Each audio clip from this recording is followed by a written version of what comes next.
Chapitre 7. Severus Rogue, langue de plomb. Severus Rogue les attendait chez lui à 10 heures le lendemain. James ne vint pas. Harry ne put déterminer si c'était son agenda chargé qui l'en avait empêché, ou s'il n'avait pas supporté l'idée d'être dans la même pièce que l'odieux personnage. Ce Rogue-là ressemblait beaucoup à celui que Harry connaissait, sauf qu'il ne semblait pas haineux à son égard.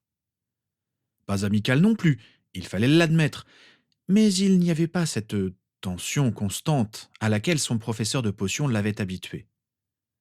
Harry se demanda si d'avoir sauvé la vie de James, et ainsi épongé la dette qu'il avait eue à son égard, avait éteint une partie de la haine qu'il lui portait. Lily, ne lui ayant pas exposé par écrit les raisons de sa visite, la première demi-heure fut consacrée aux explications. Dumbledore résuma le plus succinctement possible tout ce que Harry leur avait révélé les jours précédents. Le regard que Rogue posa sur le jeune homme durant le récit du directeur était surtout spéculatif.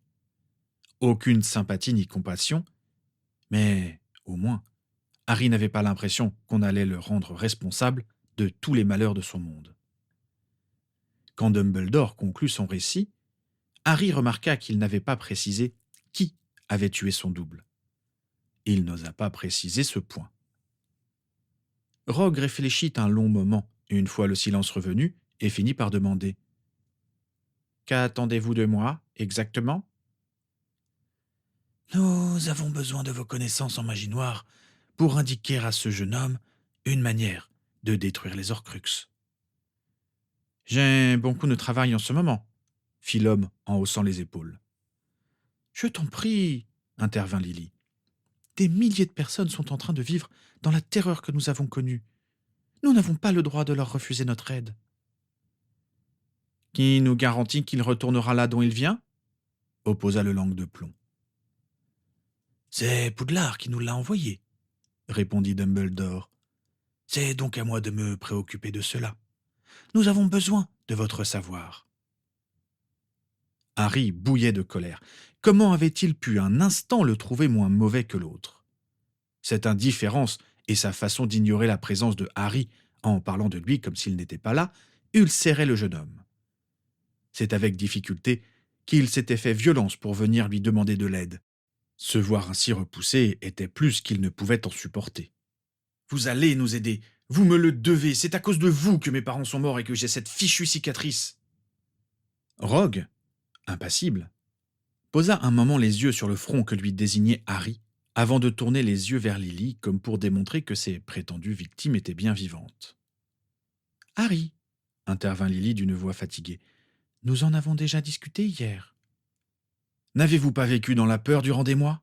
s'agaça Harry. « Votre vie et celle de votre fils n'ont-elles pas été en danger ? N'avez-vous pas dû prendre un gardien du secret ? Et pourquoi ? Parce que ce misérable a rapporté les termes de la prophétie à son maître. Là, c'est bien de lui qu'il s'agit, non ?» Lily regarda Rogue d'un air interrogateur. Ce dernier ne manifesta aucune émotion. Dumbledore dit doucement. « C'est lui également qui a envoyé notre Voldemort sur une fausse piste et nous a permis de l'arrêter. Il a risqué sa vie pour réparer sa faute. Il ne doit rien à personne. Il nous aidera, parce qu'il le veut bien, par amitié pour nous. »« Je vous en prie, professeur, vous savez parfaitement que je n'ai pas ce genre de sentimentalité, » opposa Rogue. « Mais vous nous aiderez, » affirma Dumbledore sur le ton du simple constat. « Oui, mais pas pour les beaux yeux de ce jeune prétentieux, juste pour le plaisir de détruire les derniers lambeaux du Seigneur des Ténèbres. Au fait, avez-vous une idée de l'identité du mystérieux R.A.B. » demanda-t-il avec un demi-sourire. « Je pense avoir deviné qui c'est, » admit le directeur. « Et vous, jeune Potter ?» demanda Rogue à Harry sur un ton qui lui rappela de très mauvais souvenirs de classe.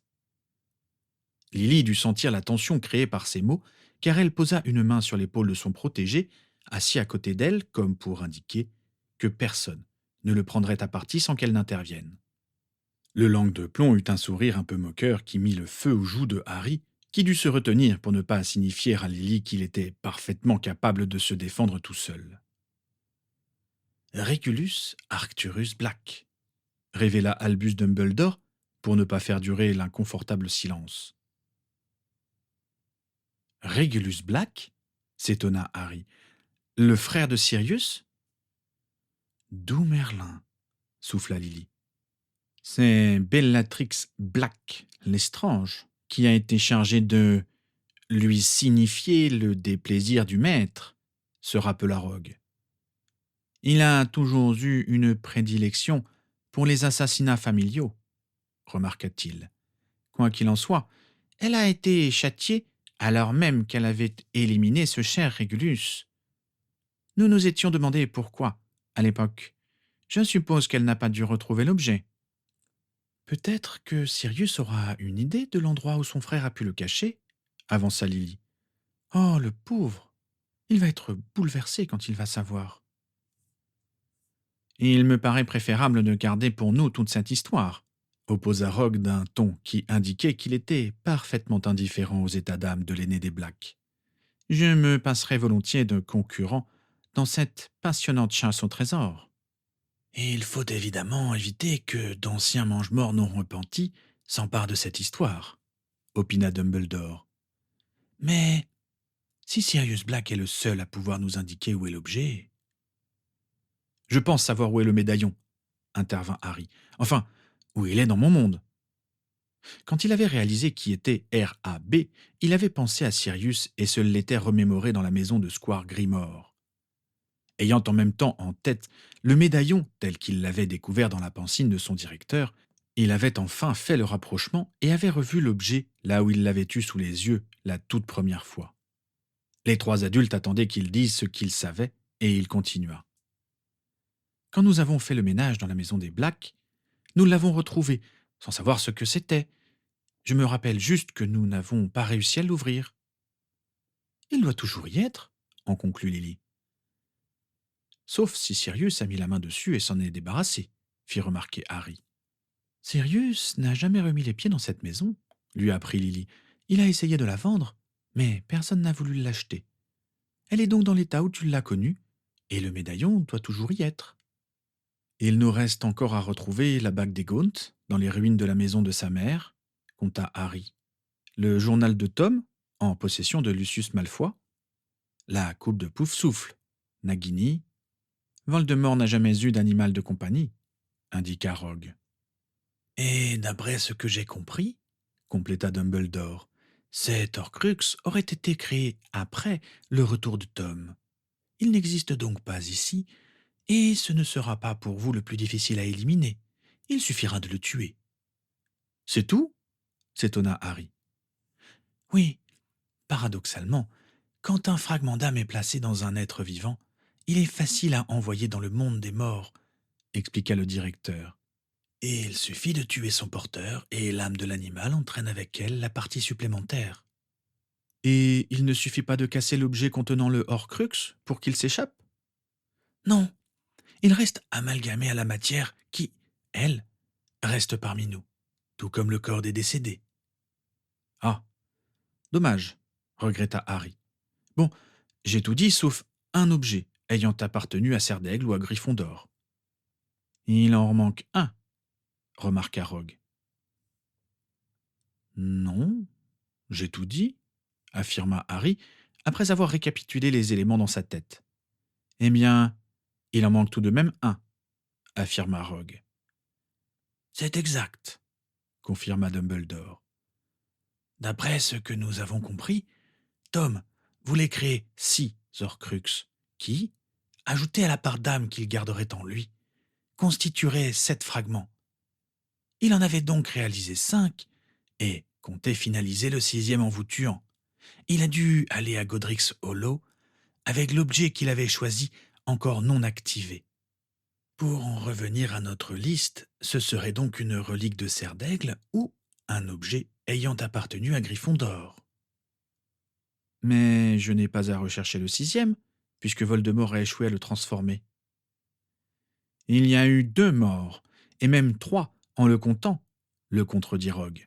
Il serait inconsidéré de ne pas s'assurer que ce Horcrux n'existe pas. Oh non, soupira Harry. Avec Nagini, j'en ai donc 7 en tout, et seulement 2 de déjà détruits. Et dans les 5 restants, il y en a 2 que je n'ai jamais vus. Je me charge des Horcruxes, le rassura Dumbledore. Vous ne repartirez pas sans les avoir vus et sans connaître leur possible localisation. Quant à vous, Lily et Severus, je compte sur vous pour nous apprendre comment les désactiver.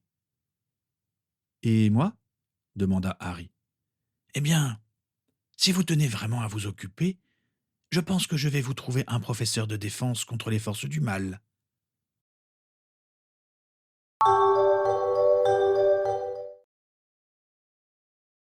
Le lendemain matin, Lily partit très tôt pour rejoindre Severus Rogue et lire avec lui tout un stock de livres de magie noire qu'il avait exhumés dont ne voulait savoir où. James débarqua dans la salle à manger, alors que les 3 jeunes prenaient leur breakfast, et posa les baguettes des 2 Harry sur la table. En réponse au regard surpris des 2 jeunes gens, il expliqua. Harry, c'est moi qui vais t'entraîner en défense et en duel. Vous s'étonna Harry, avant de se demander un peu tard s'il n'était pas vexant. Tu doutes de ma compétence demanda James plus amusé que froissé. Non, bien sûr que non, lui assura Harry avec sincérité. Après tout, si les choix de Dumbledore avaient pu parfois paraître curieux, ils n'avaient jamais été infondés. C'est juste qu'on ne m'avait jamais dit que mon père avait des compétences particulières dans cette matière. Ce n'était pas ma matière la plus forte à l'école, effectivement, concéda James. Mais quand j'ai appris que mon enfant à naître était impliqué, malgré nous, dans la guerre, j'ai pris quelques leçons avec un aurore qui s'appelait Alastor Maugré. C'était le meilleur. Je le connais, lui apprit Harry. Vraiment, parce qu'il est mort le jour de l'arrestation de tu sais qui chez nous. Bref, je suis peut-être un peu rouillé, mais je ne suis que l'instructeur, et mes connaissances théoriques suffiront. Tu me fais confiance? Bien sûr, s'exclama Harry. Parfait. J'ai aménagé une clairière dans la forêt pour que nous ne soyons pas dérangés et que nous ne blessions personne. Je te conseille de manger davantage, ajouta-t-il en poussant vers Harry une assiette de céréales. Tu en auras besoin. Et moi? Demanda l'autre. Je ne prends que les élèves ayant eu un O dans cette matière à leur buse, répliqua James. T'as eu un O en défense? S'étonna le fils de la maison en regardant son double. Oui, j'ai fait un patronus corporel à l'examen, expliqua l'autre un peu gêné. Ah ouais, quand même, fit son double admiratif. De toute façon, fit remarquer James à ce dernier, tu pars demain chez les Longs du Bas. Ta mère te fait dire de préparer ton sac dès aujourd'hui, et elle a précisé qu'elle ne t'enverrait pas tes caleçons comme la dernière fois si tu les oubliais. Rose pouffa, et Harry ne put retenir un sourire. Pas grave, répliqua l'étourdi. Je n'en mettrai pas sous ma robe, c'est tout. Quand les rires furent calmés, James regarda son fils et dit d'une voix grave. Harry, nous allons essayer de faire en sorte que tes vacances soient les plus normales possibles, malgré les petits imprévus. Et il sourit à son invité, comme pour lui assurer qu'il ne lui en voulait pas. Mais n'oublie pas que nous comptons sur toi pour tenir ta langue et ne parler de notre second Harry à personne, même pas à ton meilleur copain. C'est très important, tu comprends? Oui, c'est bon, papa, je suis pas complètement inconscient. J'avoue que j'aimerais en être un peu plus certain. Ta mère et moi avons voulu vous préserver, toi et ta sœur, des violences qui ont émaillé notre jeunesse, mais je crains que nous ayons trop bien réussi et que vous ne compreniez pas vraiment la gravité de la situation à laquelle notre invité est confronté. Rose et son frère contemplèrent gravement Harry, qui s'agita, mal à l'aise. Considérant qu'il s'était bien fait comprendre, James passa à un autre sujet. Et toi, Rose, tu ne veux pas passer quelques jours chez ton ami Demelza? J'irai la voir, mais je préfère passer mes soirées avec vous, répondit-elle en englobant son père et Harry dans un sourire à la Lily. Tu ne vas pas t'ennuyer? S'inquiéta James. Oh non!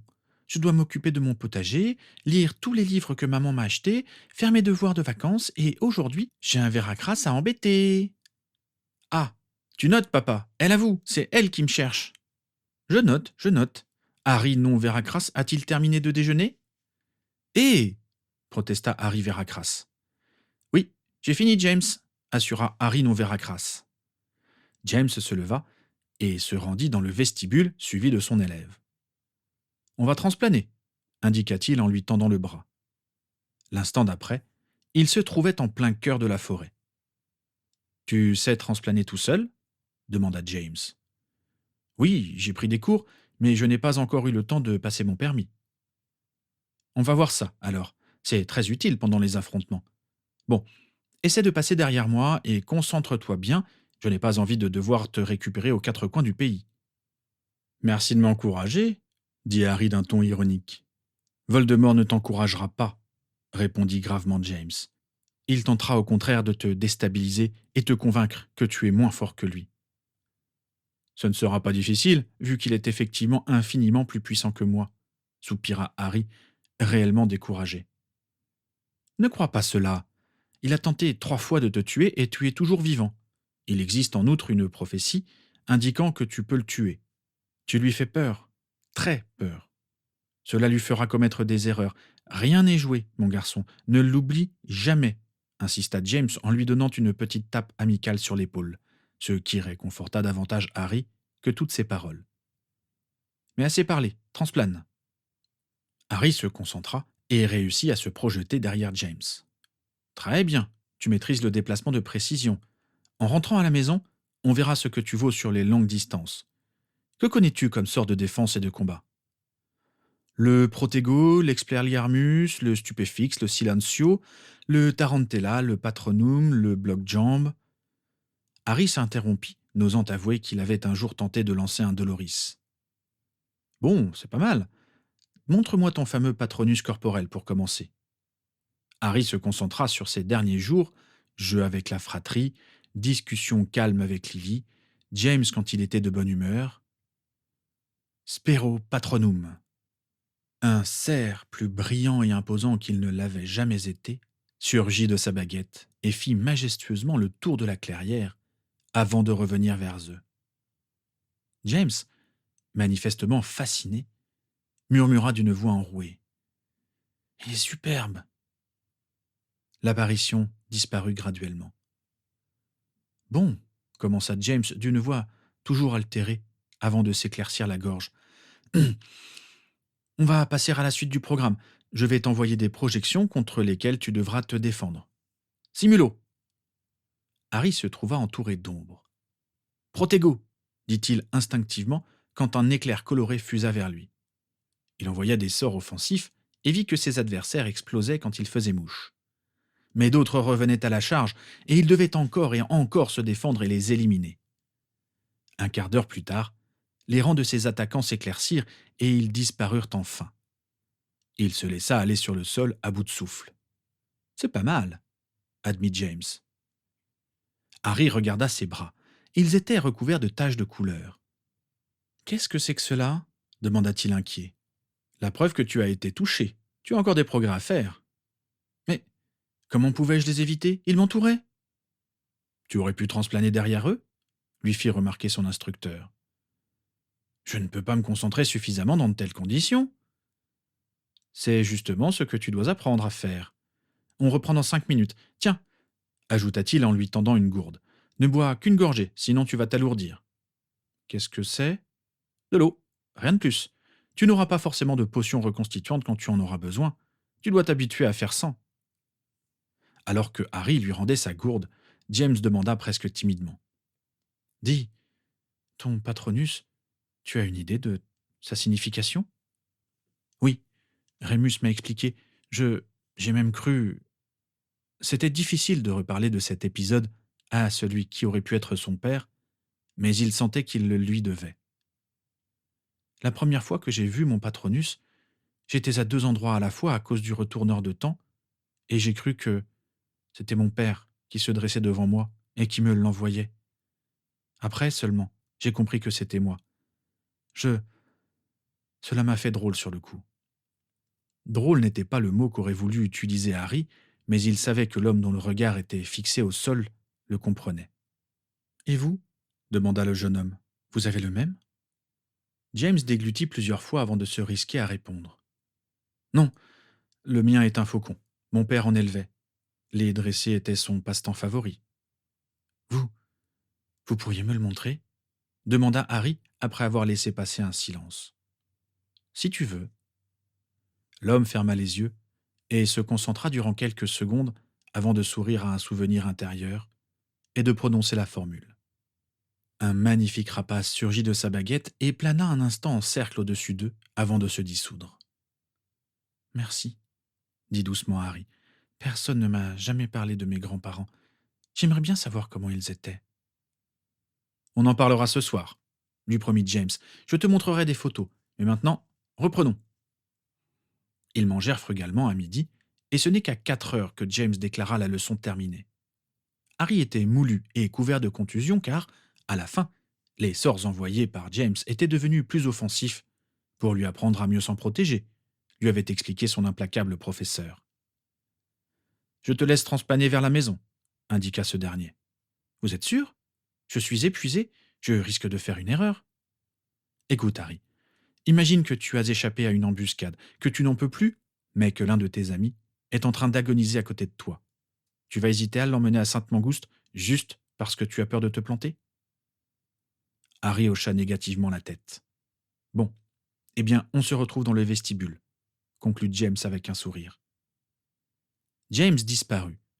Harry soupira et se concentra sur sa destination. Il voulait éviter à son instructeur d'avoir à le chercher aux 4 coins du pays.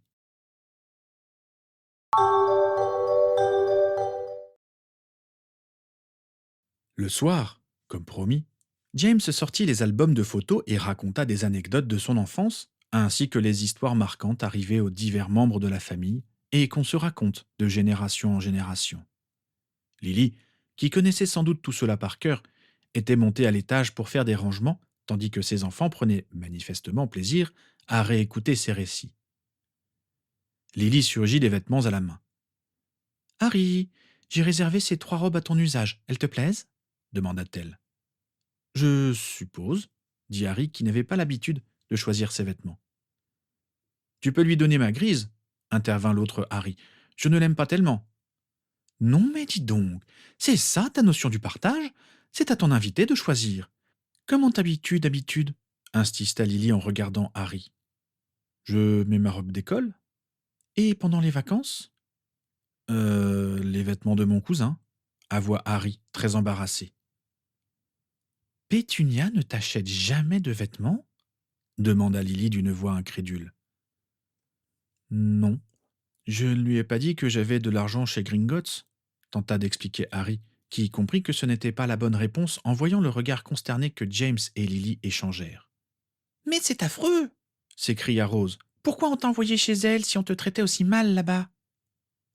Harry regarda Lily, espérant qu'elle allait répondre à sa place, mais à sa grande surprise, elle renchérit. C'est vrai, ça. À quoi a pensé le professeur Dumbledore en te faisant élever hors du monde magique? Il devait bien se douter que tu étais sorcier toi aussi. Pour éviter que je sois conscient de ma célébrité, expliqua Harry. Et, surtout, à cause de la protection. Quelle protection? Continua-t-elle à ne pas comprendre. La protection du sang, développa Harry, stupéfait qu'elle ne sache pas cela. Celle que vous, enfin, ma mère, a créée en mourant. En allant chez ma tante, cela me protégeait de Voldemort. C'est pour cela que j'ai dû y retourner jusqu'à cet été, jusqu'à mes 17 ans, précisa-t-il. Les yeux de Lily s'écarquillèrent d'un coup quand elle comprit enfin. Elle resta plusieurs secondes sans pouvoir prononcer un mot, le visage décomposé.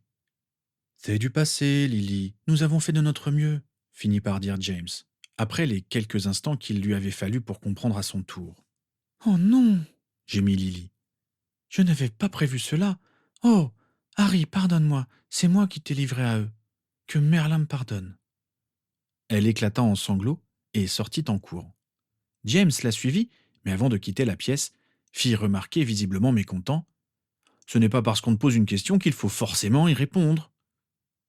Harry, décontenancé, fixa la porte par laquelle ils étaient sortis, tentant de comprendre comment la situation avait pu déraper ainsi.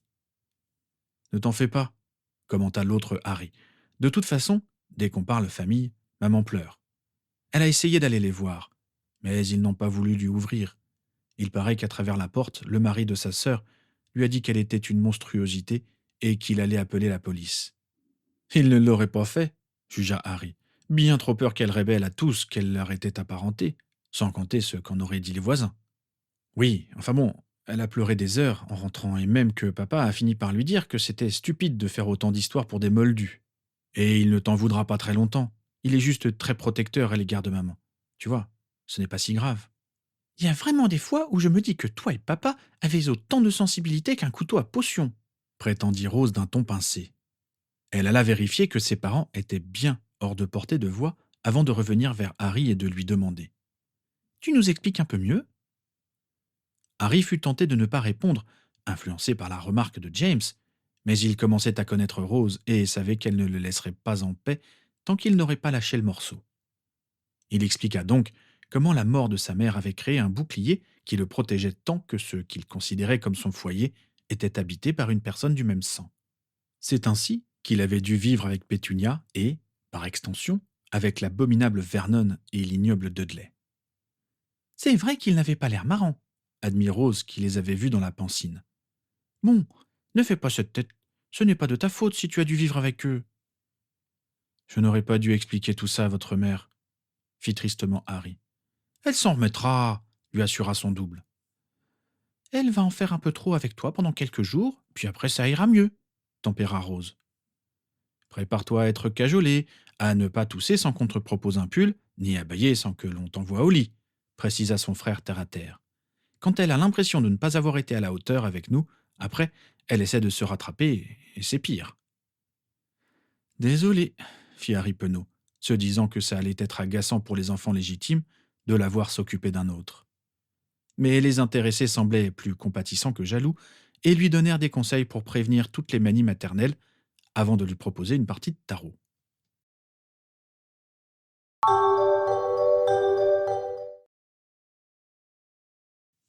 Le lendemain matin, le fils de la maison partit chez son ami Neville avec un paquet mal ficelé sous le bras. Harry, ce jour-là, comme les suivants, partit s'entraîner avec James qui, sous ses airs débonnaires et insouciants, cachait un professeur de duel précis et intransigeant. Il ne voyait Lily que le soir et, effectivement, elle le couva particulièrement pendant plusieurs jours, reprochant même à James les contusions qui décoraient le front et les bras de Harry. Le troisième jour, ils se disputèrent un moment à propos des méthodes d'éducation de James sous les yeux horrifiés de Harry, tandis que Rose continuait tranquillement de manger, comme si elle était familière de ce genre de scène. Finalement, la querelle s'apaisa, on changea de sujet, sans que les deux époux ne marquent aucune froideur particulière l'un envers l'autre. Et le lendemain, Lily avait retrouvé une attitude plus naturelle envers Harry, qui en fut grandement soulagé. À la fin de la semaine, Dumbledore vint les tenir au courant de ses avancées. Il avait trouvé sans peine le médaillon de Serpentard dans un coffre du square Grimore, mais ce dernier ne recelait pas de fragments d'âme. Sans doute Regulus Black l'avait-il désactivé. La bague des Gaunt, grâce aux indications de Harry, avait été facilement récupérée. Dumbledore avait profité de son voyage à Little Angleton pour faire un tour dans la maison de famille des Gédusors et avait trouvé une coupe que Harry confirma être celle qu'il avait vue dans la pancine de son mentor, celle qui appartenait à Helga Poufsouffle. Les deux objets réagirent positivement au révélateur de magie noire que connaissait Severus Rogue. On évoqua d'envoyer une escouade d'aurore chez les Malfoy pour récupérer le journal de Gédusor, et Harry parla d'une cachette sous le plancher du salon.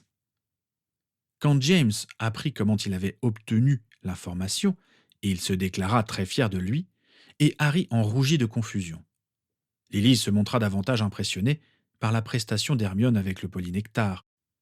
En leur racontant cet épisode, Harry ressentit une fois de plus combien ses amis lui manquaient. D'ailleurs, il en parlait beaucoup avec Rose, une fois son entraînement terminé, lui racontant par bribes les épisodes de sa vie qu'il n'avait pas encore évoqués devant elle. La seule chose qu'il lui cacha soigneusement était ses sentiments pour Ginny. Il faisait pleinement confiance à la jeune fille et l'aimait énormément, mais il savait que, comme toutes les filles, elle portait un intérêt démesuré aux affaires de cœur et qu'elle ne le lâcherait plus avec ça s'il lui révélait sa courte romance avec la sœur de Ron. Or, il n'avait vraiment, mais alors vraiment, aucune envie d'en parler. Rien que d'y penser lui serrait la gorge. Quelques jours plus tard, ce fut Rogue qui mit la main sur l'objet qui aurait dû devenir un Horcrux après l'assassinat de Harry. Le Langue de Plomb avait mis à contribution son réseau de connaissances au ministère et avait réussi à avoir accès aux objets qui avaient été mis sous scellé le jour de l'arrestation de Voldemort. Il les avait examinés et n'avait rien trouvé qui soit susceptible d'avoir appartenu à l'un des fondateurs. Il en avait cependant subtilisé un qu'il lui avait semblé étrange de trouver là.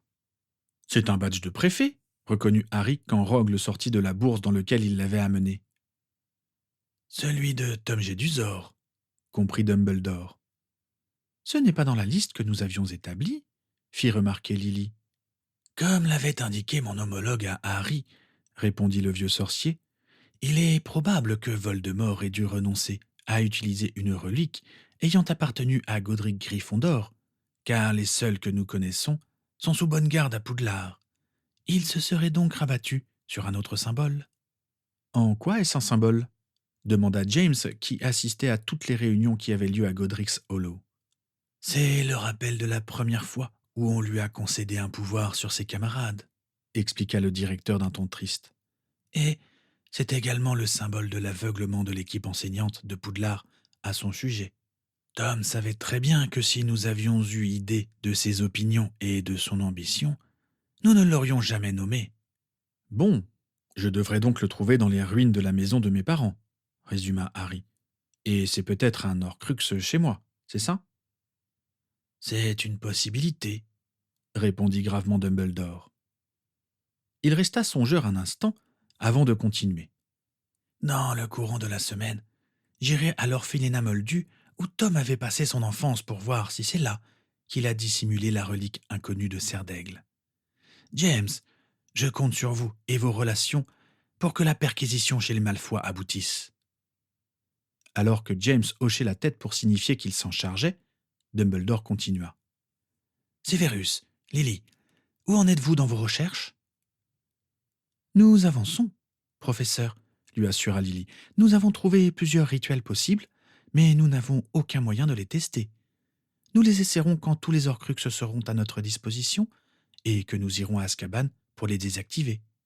En attendant, nous continuons à étudier tous les ouvrages qui nous tombent sous la main pour tenter de déterminer ceux qui ont le plus de chances de marcher. Très bien, conclut Dumbledore. Sauf nouvelle à annoncer, nous nous retrouverons ici la semaine prochaine pour faire le point. Bonne soirée à vous tous.